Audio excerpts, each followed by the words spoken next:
All right, testing one, two, testing one, two. Hello, hello, everybody. Welcome back to the One EJS channel. I am your host, EJS, and I am here with the one and only Mr. Garfield Bright from the hit-making group known as SHAI. You might know them for songs such as If I Ever Fall in Love Again, I'll Be Sure That the Lady's a Friend. Songs such as Comforter and Baby I'm Yours. So everyone, please welcome my good friend, Mr. Garfield Bright. How you doing there, Mr. Garfield? What's good? What's good in the hood? It's nice to be here. Yes, indeed. Yes, Man, yes, indeed. How has life been treating you, man? What's been going on? We want to talk about a show that's going to be coming to my hometown pretty soon. And I said I for got to sure. at least get an interview with him before the show kicks off. So tell us about like the latest things that's coming up in your life right now. Man, it's a lot of little ancillary pieces to my puzzle, but shoot, like you said, on the foreground, on the forefront, Mhm. we still shy, we still do shows heavily and everything, and we got one coming up in Shreveport on May 31st, an all-white affair, R&B fest in a Municipal Auditorium down there, and that's gonna be fun. Us and Drew Hill and Yes, sir. Adina Howard, some, I think Cut Close, I'm not sure. Cut close. Yeah. Yeah, Cut close. all Change my your mind. favorite peoples, man. We do a lot of shows together. So I'm Yeah. looking forward to seeing them again and vibing and have fun. We always have fun on these shows. And Cool. like I'm up here doing some recording for a solo project that I'm working with. I Mhm. just did a collab with a rap group named Slum Village. I just did a hook, one of the songs that they about to come. I'm doing a lot of recording, about to put out some stuff. Cool, And then cool. also educationally, when I was growing up, I was heavily influenced by this thing called Schoolhouse Rock. And Mhm. I was mad that they took that off the air because I learned so much from it. And I know kids can benefit from it now because it Yes, was a indeed. cool way to put things into your memory. It had a melody and a rhythm. You learned it, real easy, effortlessly. So I'm Real. doing a 2.0 version of that. I just finished doing all the language arts parts of it, the noun, verb, adjective, verbs, Yes. verb, and all that. I'm gonna move on to some civics renditions, and then some history stuff, maybe a little math like PEMDA, stuff like that. But I'm Yeah. putting it 2 minutes, and I'm putting all the music. You'll hear some rhymes, some singing, but it'll be fun, real animated versions for kids, for the younger kids like fifth grade. But the history stuff will be kind of tailored towards high school students, stuff that they didn't know that they needed to know that I'm gonna Gotcha. throw in there. And I'm gonna get it animated. It's this little character in there that's gonna be Dr. B, which is me, with a little hat to the side and Hey, some that's it. shades on. But it's gonna be real 2D animation like that old school animation. It's gonna be fun, but I'm gonna use it as supplemental materials for teachers. So it's gonna be on the YouTube channel. Teachers Oh, can kind of mess with it if they want to spruce up their lesson plan and stuff like that. So I'm doing that. I'm about to write my autobiography finally. The Garfield Bright story, as far as I can remember, is going to be the name of it, and it's all the right. semicolon part is from Tennessee to Chi and beyond, All and right. that's All right. that's the whole thing. So it's a lot on the plate with that. It's so much more I'm probably leaving out. I got a lot of Curiosity Collage. I got a little series that I do on YouTube already. Mhm. I had some technical difficulties, so I had to chill for a second. Had to Sure. buy wifey a new Mac computer, and then she got not Pro Tools, that's for me, but what's the video editing software? The main one. It's two of them. You got Adobe, but you got the monster, the other one, the I'm trying. Dang. Final Cut Pro. Final Final Cut cut. Pro. That's it. That's it. I got a Final Cut, and she's learned it. So now, as a team, we get ready to rock out. And then she and I are about to do a YouTube channel. It's called Games and Glam. So I'm Uh-oh. coming to her world, her makeup beauty world, because she's a makeup artist, hairstylist, and all that, certified and all that. Yeah. And it's gonna be a format where we sit across from each other for a little table and Yeah. we play a game. Like it could be Uno, it could be Connect Four, Jenga. But Mhm. in, but during that situation, I got 10 questions about sports or anything like that's more of a male kind of world thing. Yeah. You got 10 questions about some makeup or whatever, Girly different stuff. brands, and all that stuff. And we're gonna keep tally and see who can answer each other's questions. And whoever wins or whoever loses got to feed the dogs. We both feed the dogs, but I got the morning shift at 7 o'clock in the morning. She has dinner at 6. But the lunchtime one, we always try to jostle and make the other one do it. So whoever loses got to do the lunchtime one. And so Okay. the dogs get to be pulled into it from there. And then we Okay. also doing some gardening stuff because we got a full-blown garden outside in the backyard, trying to be self-sufficient, grow Yes, our own indeed. food, and eat more clean. I'm real heavy into my health kick. You know what I mean? Like I just came in from working out. You probably see all this sweat. Yeah. I was walking my little 3 miles that I do per day, and I had to rush home so I could make sure I made the interview. So pardon me, I look all funky and sweaty. I'm sorry, y'all, but you Look, know, look, look, tell the world, how young are you, if you don't mind? oh man, I'm 55 years old, but I don't feel 55. I don't feel like what I thought it was gonna be like when I got, but I'm here, 1969, October the 12th. So let me tell y'all right now, as this young 31-year-old, when I turn 55, I want to look like this man right over here. I'm just trying to make sure I'm gonna look the exact same way. I'm just had a grade just like him. That's all. I appreciate it. I appreciate That's it. Now, what my that's mom what always wanted me to cut this off because she's like, you got a young. I was like, Mom, I deserve my little grades. I like my little, you know what I'm saying? She was trying to give me the diet, and I'm not doing none of that. But Man, look, I've learned. Look, I got one or two just a little bit. I'm like, how I get this? I'm trying to be a baby all my life, and then because folks try to call me baby, so I said, forget it. I'm just going ahead and embrace the babyism. But hey, it happens to the best of us, bro. That gray will creep in on you. it'll Yeah. creep in, and you just have to work with it. My hair is still pretty much like 99% black, though. I got a few gray little strands, and then on the side, a little gray. Yeah. But I embrace all my gray. But You know. we'll see. I was doing research, so I saw all the classic music videos. I'm like, yeah, look at this tall brother. He got the curl, he got the fade and the curl. You see Yeah. my situation right here. I ain't never I had. see. I I still got all my tried, man. hair. It's I just, tried, and I said, you know what? I got better luck right here on the facial hair than I yeah, I am. couldn't grow none of that, man. I have sons, and they can connect all that. They got the man. This is all I Look, got. This is all it's gonna be for me. So man, I'm just, I'm gonna have to just live with look, it. it's one of the things. Once you learn just to rock with your style, just keep your style. Hey, yeah, that's what it is, man. Just keep your style. But man, we've talked about the '90s fest. We've talked about, of course, some of your hit songs. If I Ever Fall in Love, Comforter, Baby I'm Yours, and that was one I was listening to earlier called "The Place Where You Oh yeah, Belong." that's my favorite. That's my favorite song to perform right there. The place where you belong. Yep. I was That gonna ask you questions about that because yeah, that's my joint right there, man. uh, Because you go ahead. blues music got a tempo, but the way they came in Trailer Rins, like we usually wrote all of our material, but Mm-hmm. maybe like two songs in our whole catalog, we had a co-writer on two songs, and one of them was that song. And the Trailer Rins, a lot of people don't remember when Mariah first came out, the song Mm-hmm. Vision, Love, and all that. Trailer Rins was a co-writer. He was on. You can hear him, see him in videos. He was dope artist, man. Dope voice, tone, runs, Mm-hmm. killer.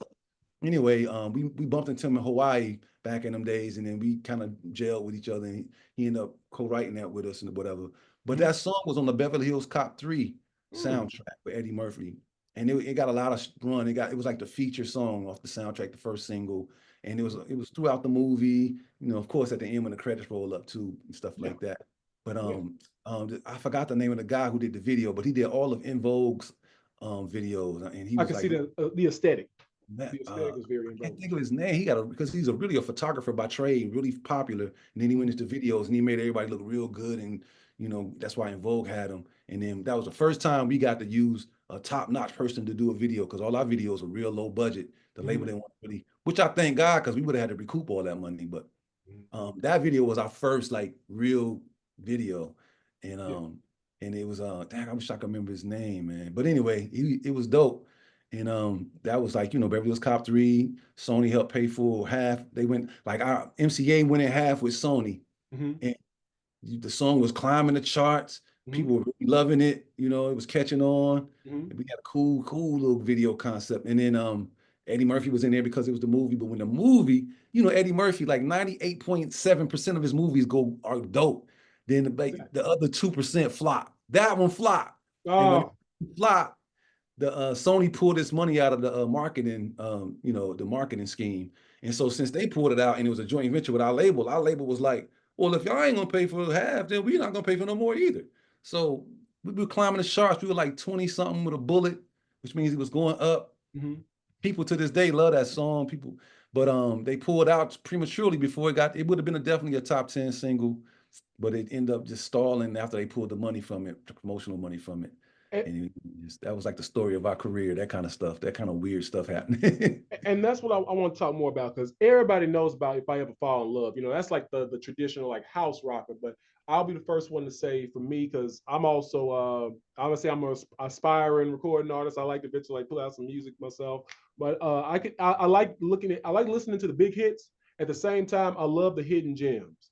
And I would say that the place where you belong is really kind of in that unappreciated hidden Yeah, gem for sure. that number one looking at SHAI's music, y'all weren't really the dancers. Not really, not like the, from the No, new. no, we didn't do a lot of routines and all that. Yeah, yeah, But I come from a hip hop background. Like I used to pop and stuff like in the streets before I got signed to SHAI. Like back in my high school, I used to go downtown Boston on the yeah. Commons, and I was in the little breakdancing crew, and I used to be popper in the crew and pass the hat for money when the tourists put the, Yeah. that kind of battling do. So I had that. So if you see a little part in the video where we were popping and doing stuff, Mhm. that was me and Darnell. Like we created a little routine and stuff like Yeah. that to show who we were. But as a group, we didn't do a lot of steps and all that. We did staging. Like we had choreography, but it was like Right. on the hooks, we'll come together at the front of the stage. Right. We'll just go back out on the, so whoever sung the lead to step up and do his lead, and the rest of us be in the back vibing. And then we had like different things called staging more so than, Yeah. like the new edition, Right. the Right. routines and boom, Gotcha. boom, which are Gotcha. dope. They dope, but we just didn't do that. But that's what made y'all stand out from everybody else in that generation. Like majority of your artists, because I admit I was born in '93, but God rest my uncle soul, I listened to so much New Jack Swing. I said if I was born around that time, I would definitely be like I've been in the club in the New Jack Swing era. That's Teddy, man. That's all Teddy Riley. He created the New Jack Swing.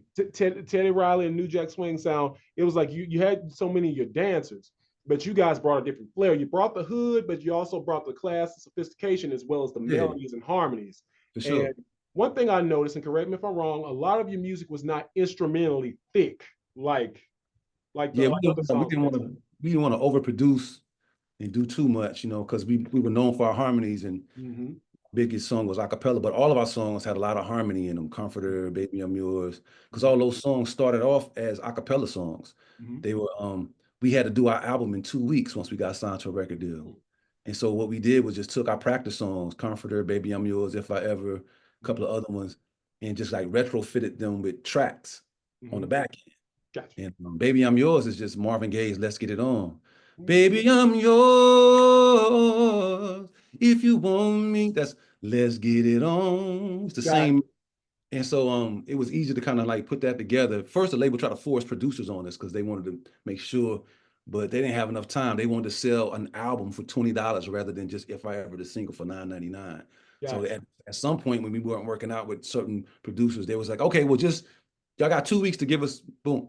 Mm-hmm. And so we were able to, so with that, we didn't want to oversaturate our sound. We wanted our harmonies to still stand out. Gotcha. And we wanted melodies to be nice and supportive, but we didn't want to just do it. And so that became one of our little signatures too. We had like a real kind of easy music sound musically, and we let our vocals kind of like stand to the forefront. Gotcha. Yeah. So and that's why. Oh, so I wanted to talk about that. You were talking about staging.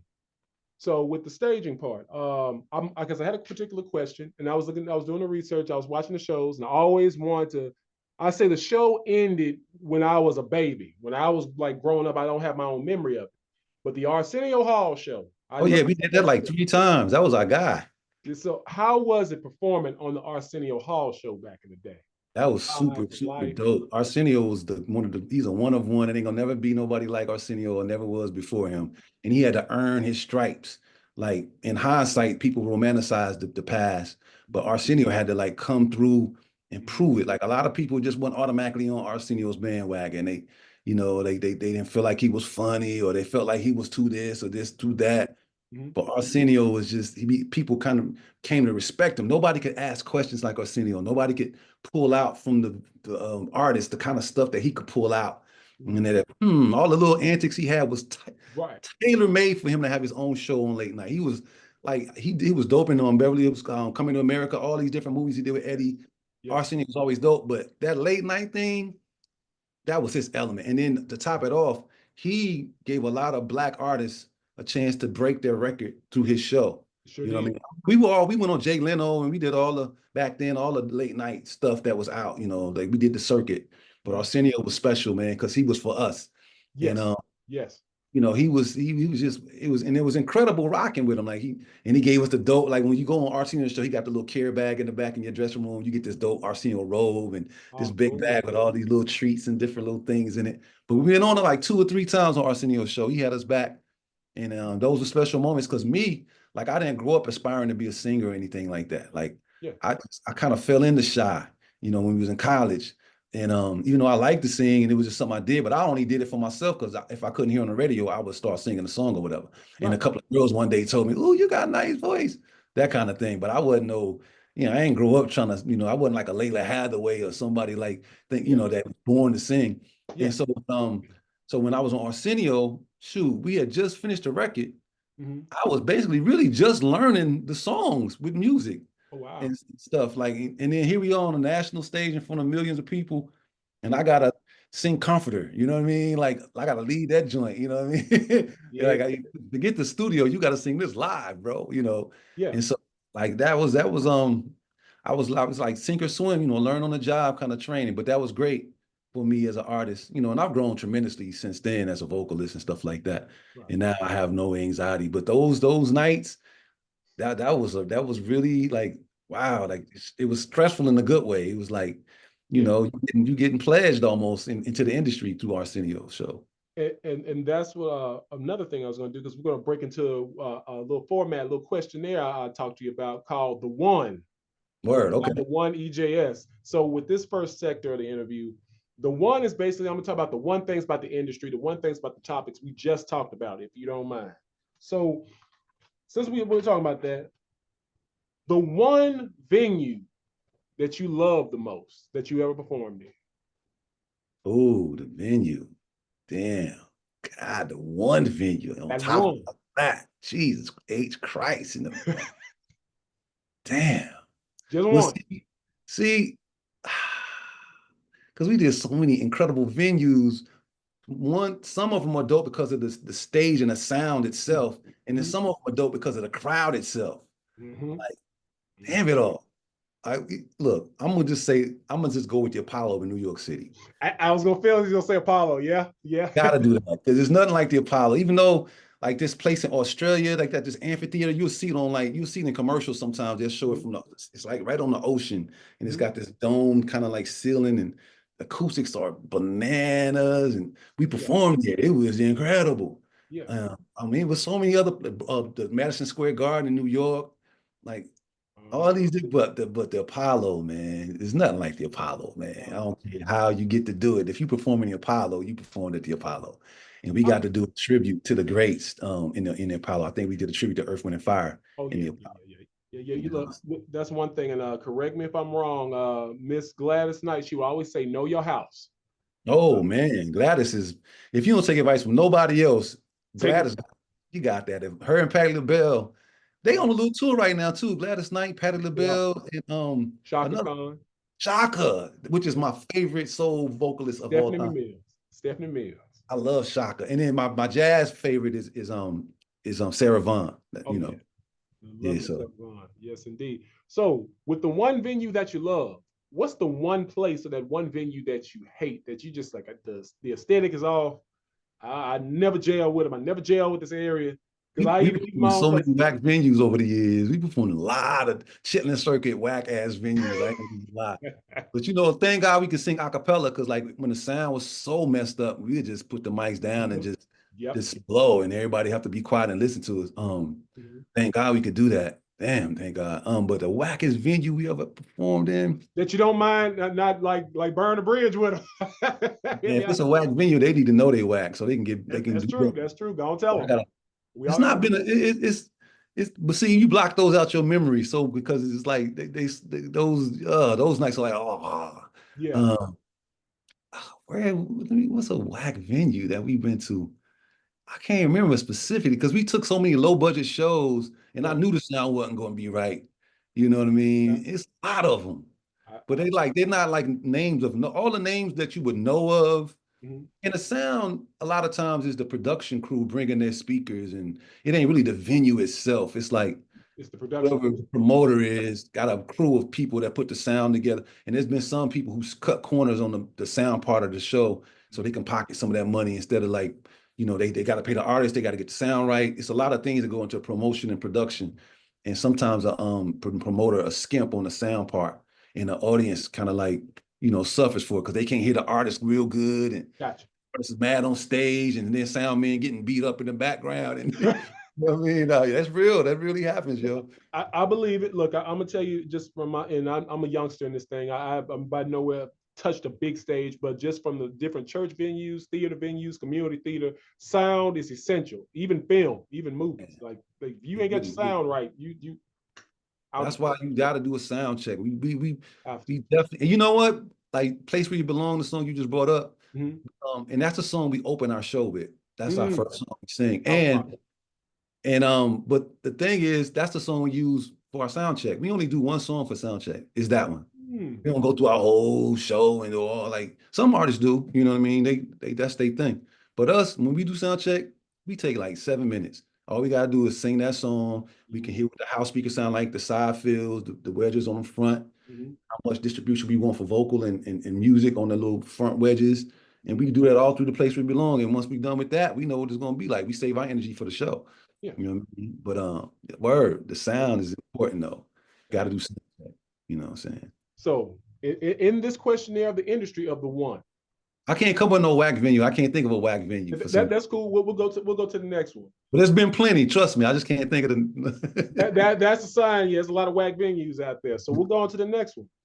The one song that you wish you wrote and sung but didn't, that you could just take. Like we wrote all of our material. You know what I mean? Except Mhm. except for like co-writing, like Place We Belong.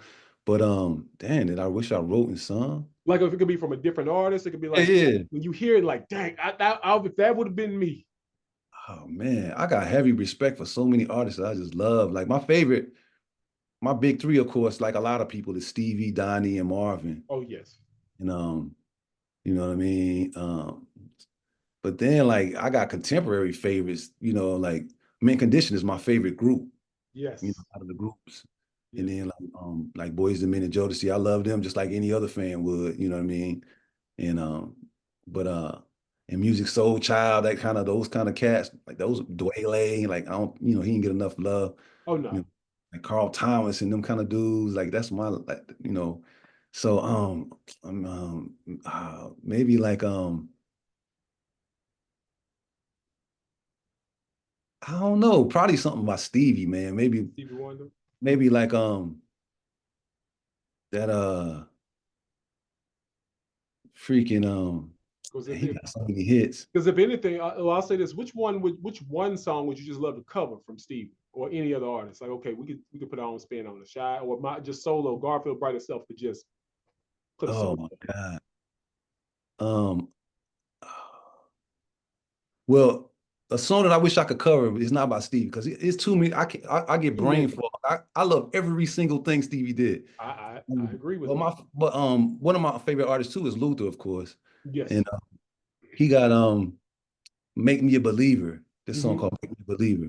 And the Mm-hmm. lyrics, I wish I would have wrote that because he says, Superman can fly high, way up in the sky, Uh-huh. because he believes he can. That Mm-hmm. hit me so hard.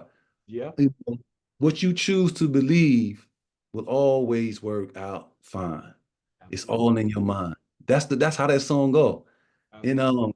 he said, so think of a day and a place and a time, and Mm-hmm. let's go be lovers. So he's basically like, he didn't know all the distance between us, all the different things that you might think of, prohibitive factors. If you believe it can be done, it can be done. It could be And done. for him to start out, Superman can like he had me as a little kid. I'm just in the one fond memory I have when that song was on. When I was young, my dad worked for the National Education Association. He was always like going on these really expensive like conferences with the organization. Mm-hmm. And I remember one time we were in off the coast in San Francisco. He had a conference and he brought me with him. I was tagging along. They was always in the five-star hotels and stuff like that, having their conference work done. And I was just a little kid hanging around, walking through the streets of San Francisco. But then he had, after it was over with, one of his friends that worked with him, had a yacht. Mm-hmm. And it was like, I can't say parked. I don't know what the term of it. It was tied up or whatever on the San Francisco Bay. And Mm-hmm.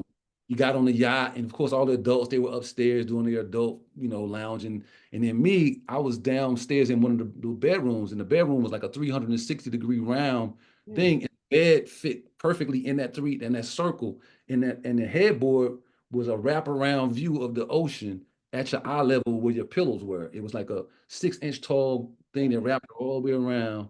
Yeah. And I'm standing on my stomach just looking at that in the ocean. And then that song "Make Me a Believer" was playing. Oh And wow. then wanna love you, girl. So make me a believer.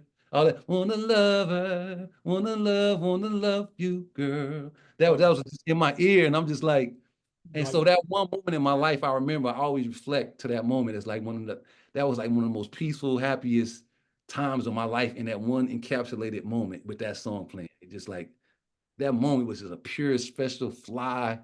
It was just dope. Everything, the sun was setting, it was golden hour, that song was playing. I yeah. was relaxed, no cares, no worries in the world, looking out in nature with that Luther just in a nice studio system. So that song, if I could cover something, I would cover that. And that maybe I would have wrote that too, because that lyric hit me real hard. Oh, cool, man. Cool. And this one, and I'm gonna end the questionnaire on this, and then we're gonna go into our next topic about the gardening and the fitness. What's the one thing you can give a young creative like me, other recording artists of this generation, the elder, the OG, Mr. Garfield Bright? What one piece of advice you could give me or any other artist out there, actor, artist, musician, singer? What's that one thing you could tell us on just what to watch for? Not just in the industry, but just in life in general, just words of wisdom. But that's kind of weird because my dissertation was about like kind of like that. In my doctorate, I looked at how black males navigate spaces Mm-hmm. that are inequitable, power is inequitably distributed. I Mm-hmm. looked in the classroom, how black males, their trajectory in classes are with the unfair representation and getting to the principles, all that stuff. And I looked in the music industry, Mm-hmm. our plight as musicians, as artists going through. And you got both of them had these same four periods. Like when you first come in, you got the trial and error period. Mm-hmm. You know, as an artist, you think you're an artist when you get into the industry, but you're really a product maker. Like when you give birth to that art, it becomes product and Mm-hmm. you're attached to it and it's owned by the label. And then you start, you got to take inventory. You got to like look up and, see like, wait a minute, something is different here. So you kind Mm-hmm. of like take notes and Mm-hmm. then you come back, with a new attitude where you got to navigate the difference between what you thought it was and what it is, try to save face. And then the fourth stage is like where you really come to grips with everything. And there's like life lessons, like there's certain takeaways that you have about the experience. Like, you don't just hire your friends to be your managers and stuff. You gotta Right. make sure that you hire qualified people and things that you thought you was never gonna do. Like, I'm gonna put my boys on. We gonna just, Mm-hmm. LeBron James might have done that and got away with it because they was actually qualified. But most of your friends don't have the temperament. Like if you really off the handles, they're gonna be and yet they're gonna burn bridges. You Yeah. got some. So in the business sense, I would just say, um, know the business if you're going to, and as an artist, if you're dealing with a label, especially understand what that contract is and understand, all the different ancillary parts that go on, like your publishing, how many points should be attached to this record, how much a manager should be paid, percentage, like know your business, know what your worth is, what each spin at radio, how much money you're supposed to get from a spin, and how much money Spotify pays for every play on the stream, how much, find all that, know what's going on so you won't be cheated, Mm-hmm. and then the other part of it outside of the business, but the business predominates, the music business, the business is first. Don't go into it as an artist thinking that I'm just this artist, I'll hire somebody to take care of that. You're gonna lose. Go into that mug ambidextrous mentally with your business sense right up there with your artistic talent and make moves on this side based on what you know that this side is. Because you'll be able to use your energy more wisely if you know what the business is. But two, as the artist part, be authentically you. Don't just be trying to tailor make music just for the market. Like, oh, I want this type of a hit because that's what's trending. Like, don't do that. Mm-hmm. Get your voice and your sound. If you're a writer or singer, or if you're like a writer of books or whatever, you got to have your voice, what your thing is, Absolutely.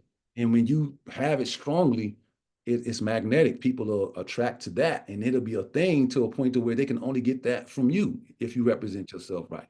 So Mm-hmm. make your thing be the thing instead of trying to morph into somebody else's cookie cutter.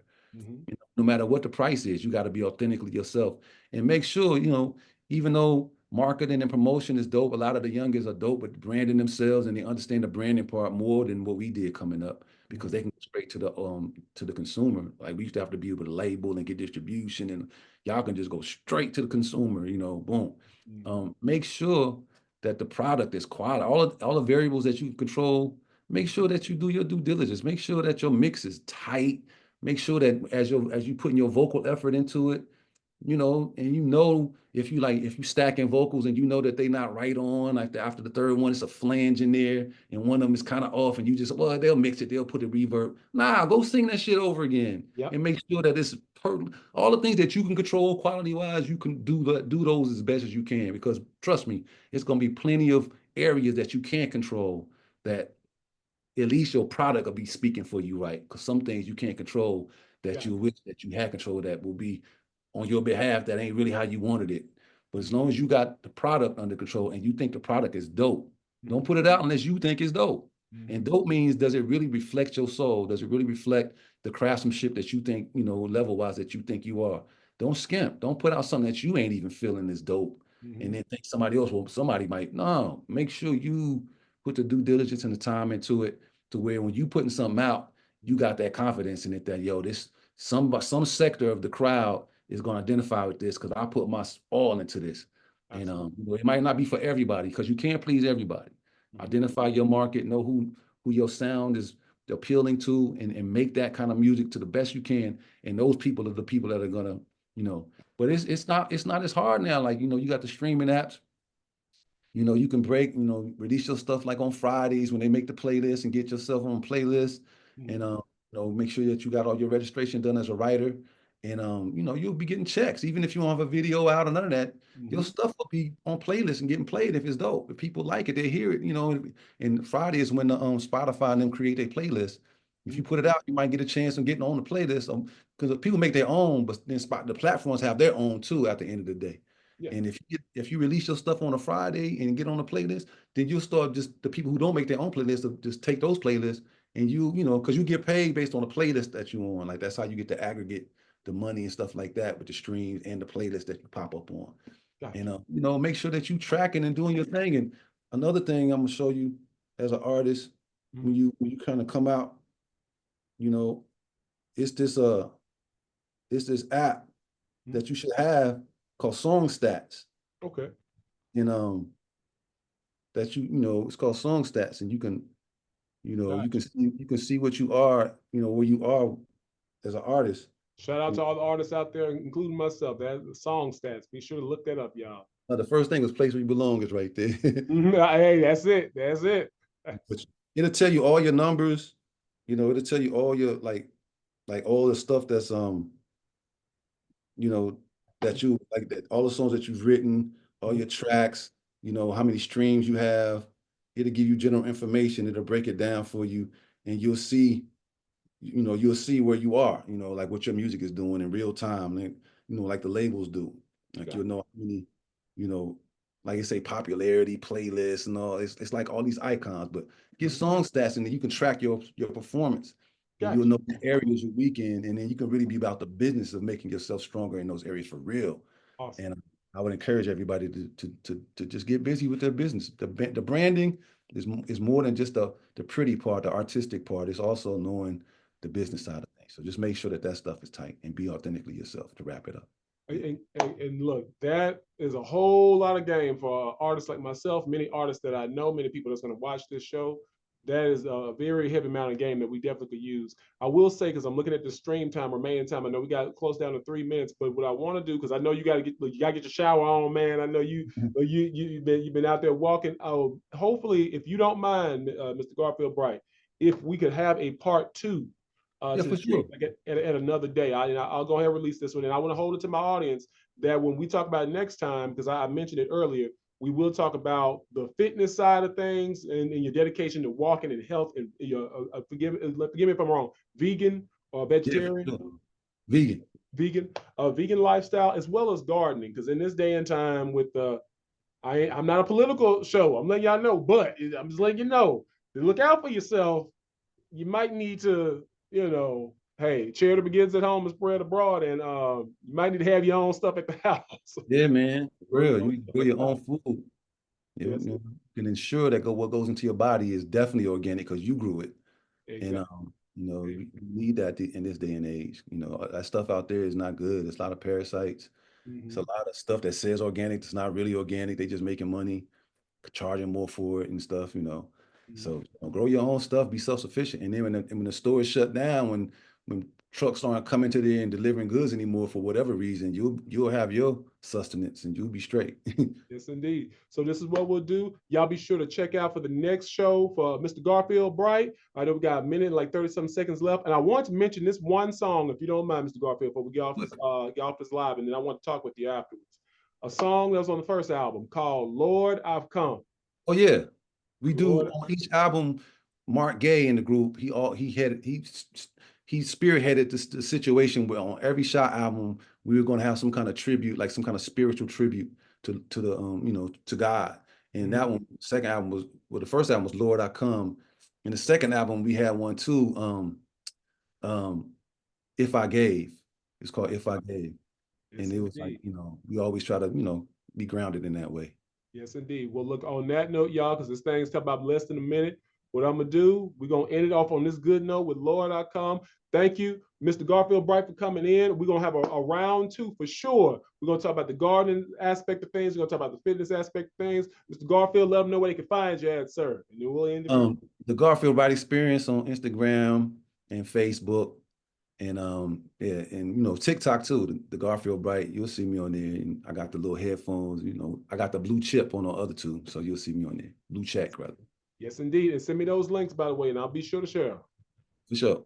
Yes, indeed. Y'all, it's been real. The one, EJS. We out, people. Thank you, sir. Thank you for coming in. Yes, indeed. I'm going to go ahead and I'll end it right here.